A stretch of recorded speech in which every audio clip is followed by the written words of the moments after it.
Amigos y amigas, no olviden que estos segmentos son pregrabados y ahora mismo estamos en la fecha 5 de febrero de 2018.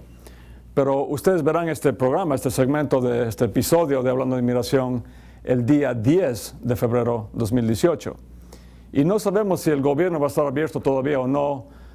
Desgraciadamente, en el Congreso en Washington, que son los que hacen las leyes, nunca se ponen de acuerdo con inmigración. Hay demasiadas facciones diferentes, demasiadas propuestas de diferentes senadores y congresistas.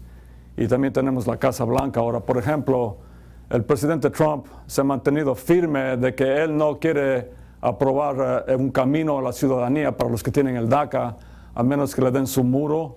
Ese muro costosísimo y no veo cuál es el propósito de ese muro, pero... Y además, siempre he preguntado, ¿por qué no tenemos un muro en la frontera con Canadá también? Si queremos encerrarnos en este país, debería haber un muro también en la frontera con Canadá, ¿no es cierto?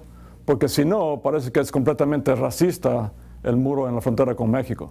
Pero bueno, el día de hoy que estoy haciendo este segmento, que estoy grabando esto, dos senadores en Washington hicieron una propuesta de reforma migratoria que es bastante comprensiva. Los dos senadores son McCain, que es republicano, y Coons, que es demócrata. Y también proponen un camino a la ciudadanía para los Dreamers y no incluye el muro ridículo de Trump. Pero por supuesto que Donald Trump, el presidente, rechazó casi inmediatamente esa propuesta. Vamos a ver qué pasa. A mí me molesta muchísimo, siempre lo digo, que utilicen a los Dreamers como bargaining chips, o sea, como piezas de negociación por motivos políticos. Me parece muy, muy malo eso. Esperemos que después de todo esto, cuando ya se levante el humo de tanta pelea en Washington, que haya por lo menos un camino a la residencia y después la ciudadanía para los Dreamers. Quería también hablarles un poquito del asilo. El asilo es un tema muy, muy complejo y también muy, muy importante, por supuesto, porque no olvidemos que un gran porcentaje de los salvadoreños, por ejemplo, que ya les quitaron el TPS, se acaba el 9 de septiembre de 2019, muchos de ellos van a aplicar para el asilo. Ahora, no olvidemos que en las leyes de asilo de este país, una persona solamente tiene un año para pedir asilo, desde el día que llega acá. La gente que tiene el TPS tiene 10, 15, 20 años en Estados Unidos. Por supuesto que ya es muy tarde para pedir el asilo normalmente. Sin embargo, existen excepciones a esa regla y una que venimos hablando yo con mis dos socios. Yo soy Rodney Newman, mis dos socios son Ray Fasano y Don Madeo. Una excepción es cuando tenemos circunstancias cambiadas en el país de origen de la persona.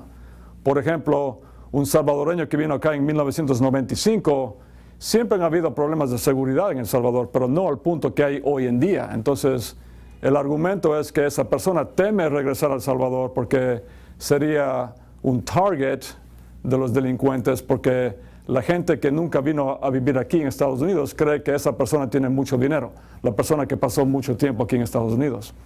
Y eso hace que sea una potencial víctima de un robo, un secuestro o peor en El Salvador. Entonces, son circunstancias cambiadas tanto del país de origen como de la persona. Ahora, nosotros hemos utilizado ese argumento también para otros países, como por ejemplo el Ecuador.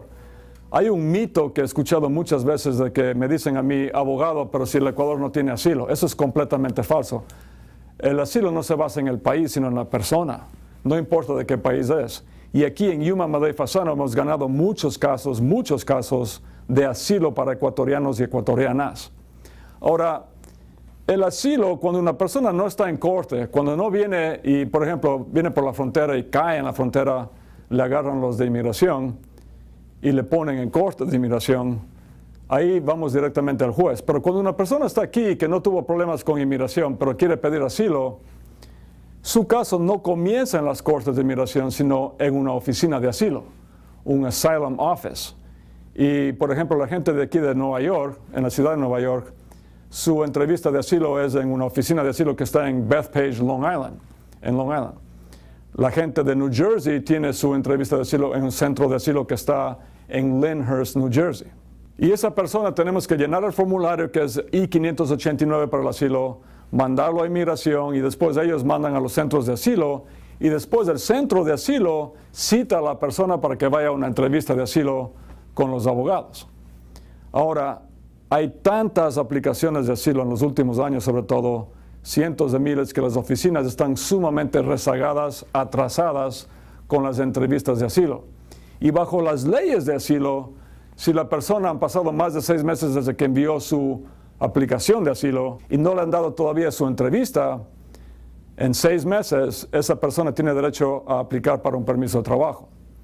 Recientemente hay una nueva política, un nuevo policy, como dicen en inglés, de las oficinas de asilo, y están dando ya a los clientes nuestros, a los inmigrantes que están aplicando por asilo, la opción de waive, como se dice en inglés, o sea, renunciar a la entrevista de asilo y pasar directamente al juez. Esto obviamente lo han hecho porque están demasiado rezagados con cientos de miles de casos y quieren disminuir el volumen de tanta gente que está aplicando para el asilo. Vamos a ver qué pasa. Vamos a estar hablando, por supuesto, mucho más de esto yo con mis 2 socios en las semanas y meses que vienen, pero es un cambio importante en inmigración, porque tal vez un caso, por ejemplo, de la cancelación de la deportación, un caso de asilo mismo, tome menos tiempo ahora porque no tenemos que pasar por la oficina de asilo si el cliente decide renunciar a la entrevista. Hablaremos mucho más, por supuesto. Por ahora, llame a los números que están en la pantalla. Si usted tiene un caso de asilo, si usted es de El Salvador, por ejemplo, o de Nicaragua, y también de Honduras, vengan lo antes posible, o de cualquier país latinoamericano y está pensando en pedir el asilo o la cancelación de la deportación, llamen a los números que están en la pantalla lo antes posible. Hasta muy pronto. Muchas gracias.